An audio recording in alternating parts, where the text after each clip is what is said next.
Welcome to On the Edge with April Mahoney Brains. Here, this is the spot where the conversations are pointed, the guests are sharp, and the responses are never dull. Did you bring your thinking caps? Because it's time to put them on. Because the conversation starts now.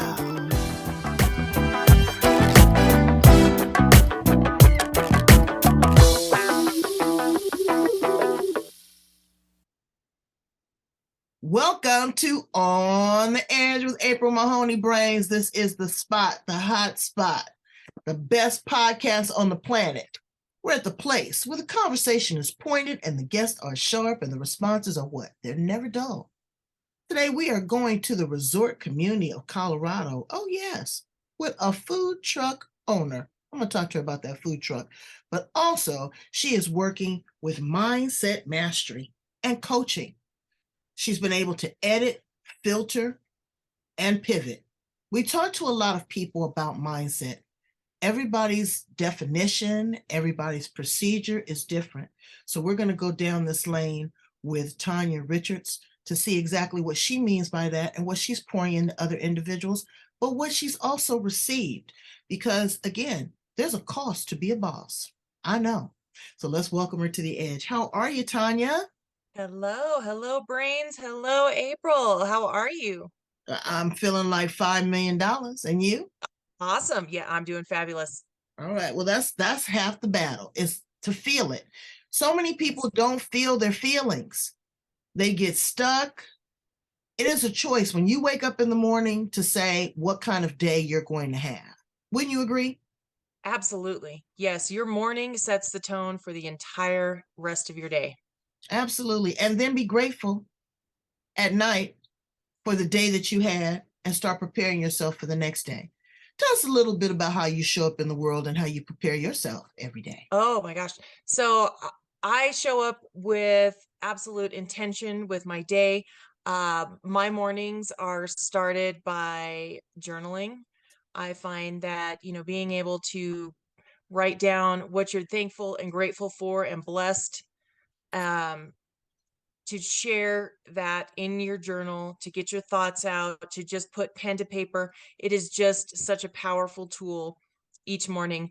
I like to spend 5 to 10 minutes doing that, sometimes longer. If you've got something really, if, my brain's just working, I just let it go. But at least 5 to 10 minutes talking about what I'm thankful for, what I'm grateful for, what my intentions are for the day. I write out my affirmations and then I say those affirmations out loud. I actually have an app that I use that I record my affirmations and I listen to those in the morning as well. And then a quick, yeah, and then a 10-minute meditation to get my day started. I was telling somebody else the other day, I had to dial back on my meditation. I had to tell God to slow it down.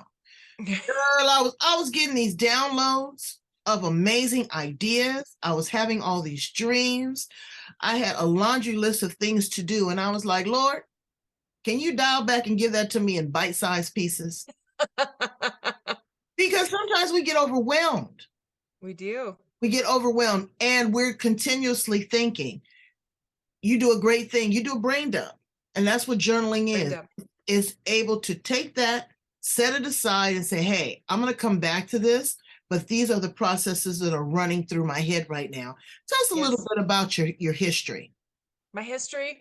So I grew up in the grocery industry. I started when I was 16 years old. I was only a week after I turned 16. I started in that industry because I didn't want to do food. I didn't want to do the Taco Bells and the fast food industry. So I started at a grocery store in 1990. So I worked over 25 years for them. I ended up becoming a store manager, is how I ended up in the resort community of Colorado. It was a smaller grocery chain that's kind of got bought out, and then that got bought out, and it was part of a very large corporation. And my daughter started having kids, and I didn't want to be married to that life anymore. So I kind of took a step back and decided I was going to more live for the moment, be present with the family, and just start some new adventures. So I did a few other things as well before getting into the food truck business a year ago, exactly a year ago. This last weekend, Memorial Day weekend, was our anniversary. We're going So to talk about that in just a second. But the grocery industry, you and I yes, have a parallel. Let me tell you, that was my second job. My boyfriend had a job. He became a bagger at a major chain grocery store. And I was like, wow, he's in the union. He's making good money. So I started. Then I became a checker. Then I yep, went to, but I loved that job. I did too. Loved As it. long as I could stand on my feet, girl, and I was a killer bagger. I could flip the cans. I could make it the right weight. I could scan. I really loved it. And so as I matured, I took on a job now. Within like the last 5 years, I was a product demonstrator. So I would go in and I would do the demos in the grocery store. Oh, But fun. just the connection with the people. And Yes. people did not realize and underestimated that you were an essential worker during the COVID pandemic. Could you imagine if there was nobody there to scan your water Right. and the And your diaper? toilet paper. Right. Oh my God. Toilet paper and paper towels. People thought they were going to survive off that. You know, but it's a hard job because you work holidays, you work nights, you have to manage the people, and you have to keep them motivated. I found joy in it. A lot of people just think it's like slave labor, but it's not. It's a very, very important position. You have up leveled, and now you're not just selling the food, but you're producing the food. You went and bought yourself a food truck. Tell us I about the did. food truck and that experience and why you opt to do that. I love that. Okay, yeah. So the reason I opted to do that, I was working for another company that I loved. I was doing business to business sales. So I was out and about in the community, which is what I love. I love connecting with the people. Because I had been the store manager in the same community at the grocery store, I knew a lot of businesses. I know a ton of people. Loved that job. I was also doing affiliate marketing with some companies, and I was putting on Facebook, hey, join us for this. I think it was a mindset class. Join us for this class, 1:00 p.m. on Zoom. I put it out there. I got called into my manager's office, my boss's office, and she asked me not to post on social media about my other jobs because it might confuse her customers. And I was like blown away that she was asking me not to post on my own personal social media. And we had been looking at this food truck. Some friends of ours owned it. And I told my husband, I don't want to do food. I don't want to do food. The deli at the grocery store was a nightmare with food temperature monitoring and food safety and just, keeping everything clean so nobody gets sick. I was just like, I'm not doing food. I came home that night and I'm like, I'm doing food. I'm doing food. And I gave my company I gave him a 3-week notice on Monday. This was a Friday. I gave her my notice on Monday. And I just took that leap of faith that I've got the grocery experience. I've got the ability to learn whatever I want, and I can do this. So You could I manage took this. people, you could manage schedules, you knew I can, about, what it took, food temperature, all that. yes, You had a desire to still connect with people. And the best way to connect with people is over some grub. yep, I don't it care is. what happens. If anything happens, if you invite someone out for a meal, the whole conversation changes. The whole trajectory of what you're about to do changes. And you know what? I can agree and disagree with the former employer. Okay.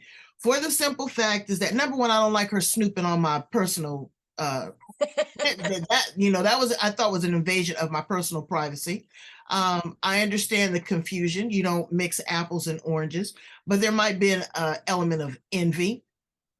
I've worked at jobs and had a part-time job, and they go, "Oh, well, you're spending too much time on your part-time job and not dedicating to this." Well, they're jealous because I'm making some money. So it's a lot to that. But to run a food truck is, I'm sure, not easy. You got a heavy commitment. You got a lot of flexibility. But when people are looking for your food truck, they're looking for, what is your specialty? So we do corn dogs. We're called Colorado Corn Dog Company. That was the name. It's all logoed. So we do corn dogs. I've added burgers, wings.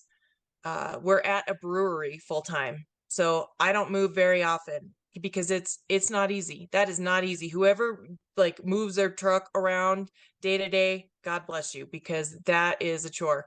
So we're there almost, I would say 95% of the time. So we've got appetizers, anything that's going to go with beer out on the patio. Wow. With friends. That's a perfect marriage. So, normally, Tonja, I do not endorse any sort of, product on my show because of liability. But the one that you are doing is one of my absolute favorites. It's Pampered awesome. Chef. Yes, it is. Tell me about that. I've always loved the products. They're great quality. They are long lasting. If they have replacement parts that you can buy, so you don't have to toss the whole thing, you can just get the part. And I love that about it. So when I bought my food truck, everything that was in it was very generic. It was grocery store equipment, and I wanted to make sure that what I was using was not going to break while I was using it. So I went and joined Pampered Chef so I could get their kit and stock my truck, get anything that wasn't in the truck, I could get that at a discounted price. And I decided that I would do a launch party, and I loved it. I had so much fun, made, the connections is what I love, made a great check, and it's gone crazy from there. So, and it just complements the truck. Yeah, again, like I said, you look at the Mary Kay's, you look at the Princess House. Remember Princess House, Crystal? You look at Amway. Amway is still in existence. So there are a lot that don't have to be, way. Again, what is in alignment with you? And building a team. And women love Pampered Chef, and they love that. I know I just cooked on one of got to talk to you about that offline, on one of those big stone boards. Yes. That it is the absolute best. So check them out, brains. Okay, so you've went from the grocery industry to owning a food truck to now mindset and coaching. You have had it from the ground floor, grassroots, where you have dealt with people, again, saying good morning to them, and you seeing the baby in their belly, and then seeing the baby grabbing the stuff off the shelf. And now you are serving them. They're teenagers, hopefully not at the brewery part. But you're doing that. But now you want to take it up a notch. You want to incorporate something else. Why did you decide to go into the coaching arena? More so the mindset arena first and foremost. That is my passion. And because that's my passion for myself, I want to teach others to do the same, to be able to shift that mindset, to create and manifest their desires in their life. The food truck is amazing. My goal is to kind of shift that to my kids and do mindset coaching full time. It's a stepping stone for me, and to be able to teach people that you have to have those stepping stones. You're not going to go from here to here right away without building some stairs or climbing a ladder to get to that point. Define the word mindset for me. I think of mindset as changing beliefs that you currently have to beliefs that you need to have to move yourself up that ladder, up those steps to where you want to be. So we all have those, those limiting beliefs inside of us. I can't do that because I'm not smart enough, because I'm not like her. Those, comparing yourself to others because what you see on Facebook, you're seeing their highlight reels, and you're comparing that to your chaotic world Mhm. that you don't see yourself as that person, but being able to really get inside your your mind, travel back in time to find out where those beliefs came from, because they didn't just appear. They came from somewhere, most likely when you were a kid, and to kind of retrain your brain to think differently. So that is a very long definition of what I And that's what feel is mindset. I want clarity because I'm gonna dial back on a couple things and touch on a couple things. And Mhm. those of you that are in affiliate, marketing, multi-level marketing, whatever, don't get your panties in a bunch because I'm about to come at you. Okay. I This am one of those as well. okay, but this is the deal.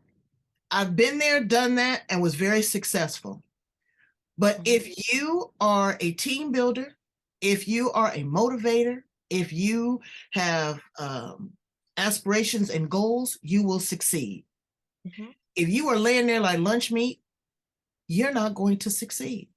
And Exactly. what happens is there is a duality because when you're building a team, you need as many people as possible to build you up, to keep this going and get that residual income. That's the bottom line. It works for some people, it doesn't work for others. But what always works is the motivation, the inspiration, and the self-worthiness that Yes. you get that first check. Because there's been great affiliate marketings. Look at Mary Kay. Look at Tupperware. Look at Amway, Herbalife. All of these were very, very successful. Prepaid legal service. Okay. But along those same lines, if it doesn't work and you don't achieve the goals or you're at that upper echelon or that upper tier, don't feel like you've been defeated. You've been to the 1-800 ballroom where everybody is hyped. When you leave that room, baby, you think that you could sell, heaven to God.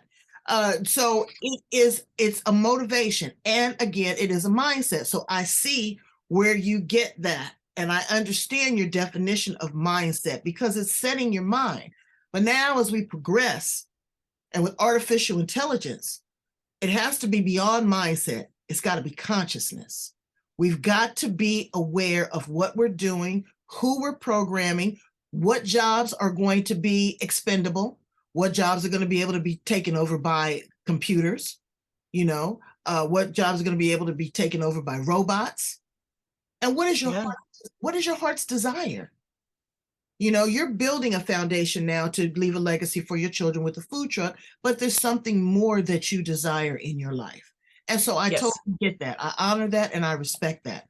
What do you say to that person that's stuck right now? Maybe they don't want to do a regular 9 to 5 and be a great W-2 employee because there's honor in being a W-2 employee. This entrepreneurial shit is overrated. Now, can I tell you, aren't there some days that is slow on the food truck? Yes, yes, and it is slow, and that's a lot of the reason that I have other other things. I've got my mindset coaching. I have a direct sales company. That's what I spend my time doing. I don't like downtime. Some people love it, want to sit back, scroll their phone. Not this girl. But there are days that I'm like, oh God, you know what? I would give anything to know that I've got a paycheck every Friday. Like you But go to the grocery store, you know that you got benefits, you got vacation, you got a 401k. All that is a given. And people just get right, so turned on by that entrepreneur. They think that they're doing something. But let me tell you, it's the hardest job that you can have. You got to build the business. You've got to be able to sell the business. You got to be able to close on the sale. You got to get paid on the sale. You got to start all over again, doing the same thing all over again. And then when you get bored with it, what do? At least at a grocery or whatever industry you're in, there might be room for transfer or advancing. You got to sell this business to gain another business. But what do you tell that person that's just really in this headspace of like, what do I do? I would say first off, find your passion. And I know that sounds maybe cliche, but it took me a while to find it. I pivoted probably 3 times before I'm like, you know what? This is what I keep coming back to. It's not the direct sales where I thought, this is what I want to do and I want to build my team, and I still love doing that. I absolutely love it, but it wasn't what I kept coming back to when I look at what do I want to do inside my group? What do I want to do in my Facebook community? What do I want to have people know me for? And so that's what I would say. If you are stuck, start with a brain dump. Grab that pen and paper. That is always going to be my go-to. Grab Absolutely. that pen and paper, not type. I don't want you on the computer typing. You Right. want to grab a piece of paper and a pen and just start writing. What do you love? What are you passionate about? What do you feel inside? That's where you need to start. And also looking at your challenges and your obstacles. I tell people Yes. they create these vision boards. They make it seem like Alice in Wonderland. Not on mine. I've got stop signs. I've got obstacles. I've got detours. I've got places where I have to go back because sometimes you have to reassess where you are. Everything Yes. is not going to be a straight beeline to the top. And Nope. in those lows and in those places that you have to stall, that's when you learn. That's when you really kind of take your time. Yes, we're all excited, we're all fired up, but what's your plan B? You always got to have a plan B. That's why when you're an entrepreneur, you have to have multiple revenue streams. Believe me, Yes. you can't just, depend on the podcast. You can't just depend on affiliate marketing. You can't just depend on the food truck. You can't just depend on, the grocery industry is tough. It's a lot of wear It and tear is. on the body. Lifting and shifting and putting up displays and all this kind of stuff. So you have to look at everything. And then longevity. What is your long-term goal? I was talking to a friend of mine the other day, and this woman had 30 days before she retired. She had never traveled. She was so excited. Died. Mm-hmm. So you're living and working to 65 to maybe live a couple 11 years. I taught Mr. Magnificent a bad habit. I taught him how to call in sick. He never knew how to call in sick. And I said, baby, you don't have to give no whole bunch of excuses. I won't be in today. You have time on the books. I don't want to be looking over in your coffin and say, oh, Mr. Magnificent was so wonderful. He was a hard worker, but and we had planned to go to Egypt and we had planned to eat at, at the top of the food truck in there in Colorado at the resort with Tonja, and we never made it. You have to live in the moment. Live for today. Yeah, they're struggling. We were talking about that in the green room, how expensive it is to live. And it's not just here in California. Here in California, it's way crazy. But, other places around the world, you're going to have to pitch you a tent out in the woods somewhere and fight with the bears here in a minute. Yeah. Yeah. It's crazy. It's crazy. So where do you see yourself in about 5 years from now? 5 years from now, I'm going to turn off my phone. I am going to be traveling with my husband. We are going to have he's more into what kind of motorhome. He's got it all in his head. We want one with a king size bed because we're both big people, and washer and dryer, and we are going to hook up either the food truck or a truck or Jeep to that RV, and we are going to travel, and we are going to see the country and take the business on the road. So we can still do coaching. He is an amazing coach. He can bring a team together, and that is his jam. So bringing him on board with the coaching is our plan for 5 years to be able to do that. So well, Mr. Magnificent is about to retire. He's got about 14 months from his second career. that's awesome. And he said he's not doing a damn thing. I said nothing. He says no. He says, I just want to be able to wake up and not be responsible to do anything. To do anything. Says, yes. And he wants to do that too. He wants to get a motorhome. and drive. And I said, I don't know if I want to do all of that. I said, we have to stop at a resort and hop on a plane every now and then. But our goal too Yeah, is to see all 50 states. You know, you see everything else around the world, but you have not explored the beauty that's here. that's here. Exactly. So let me ask you some fun questions about you. Okay. All right. If you were an appliance in the refrigerator, Tonja Richards, what appliance would you be? An appliance in the refrigerator? I'm sorry, in the kitchen. In the Oh, kitchen. in the kitchen? Okay, in the kitchen, I would be a mixer because I love to just kind of throw everything together and mix up my life, my world, keep everything spinning, um, and then have a party from the bowl. I don't know. You know, I can't tell you how many people would like to be a mixer. I want to be the stove because I want to keep it hot. Keep it hot. I want to keep it hot. Absolutely. But if you had three magical wishes, just whimsical, anything, what would they be? Three magical wishes. I would want to make sure that my daughter is taken care of with her kids. I have three grandbabies. I would, oh my gosh, I have never thought about this question since I was a kid. Three magical wishes. That my dog would live forever because I love him so very much. He's Oh. the emotional support dog I didn't know that I needed. Mhm. And oh, I would have to say wipe cancer off of this earth. That's beautiful. All right, we're gonna ask you some this or that's. Okay, Chocolate or ice cream? chocolate, Uh, green or red? red, Daisies or roses? roses. Um, yes or no? Yes.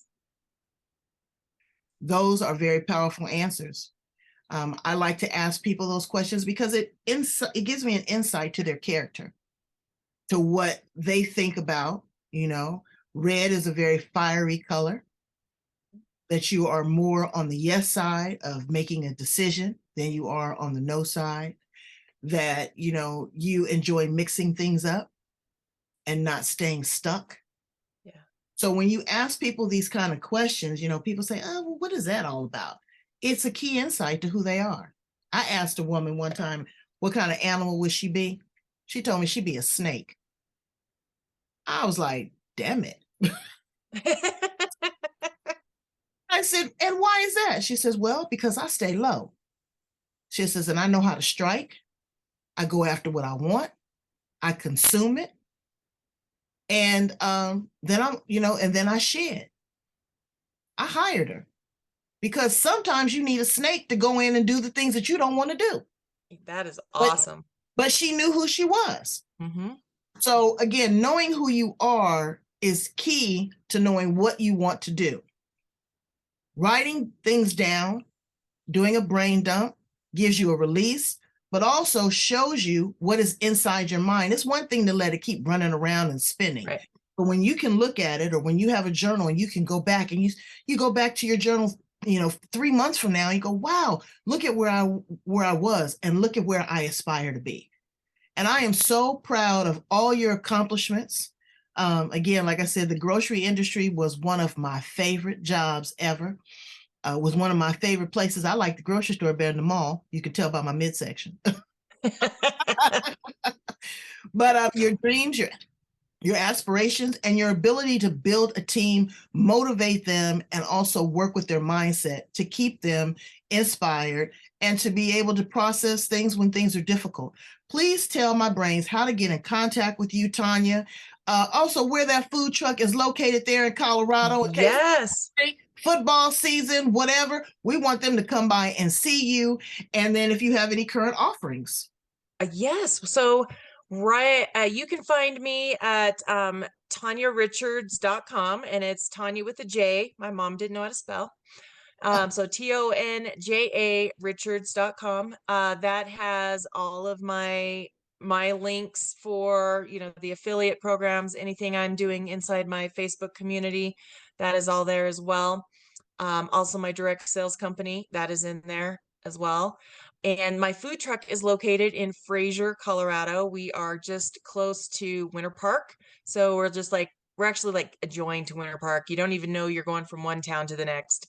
So the Winter Park Resort community, the train actually drops off right behind my food truck. So people come up from the Denver area on the Amtrak a lot, and we're right there.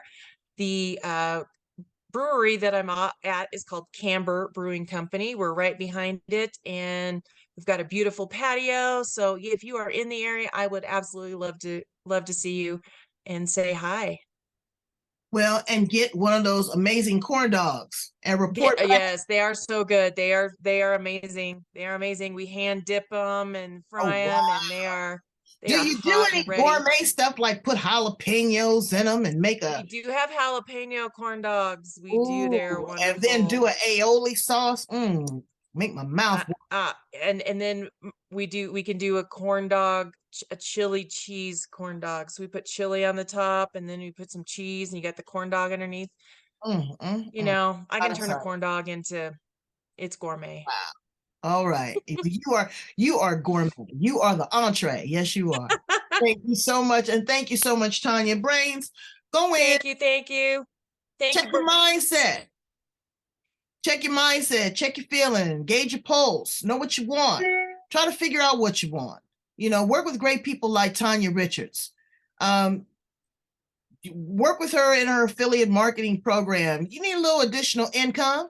It never hurts you, but make sure it's in alignment with your values. Make sure that it's something that you can stay committed to. Don't overpromise and underdeliver on that, this, or your life. Thank you so much for being here with me, Tanya. You are the best. Thank you so much for having me.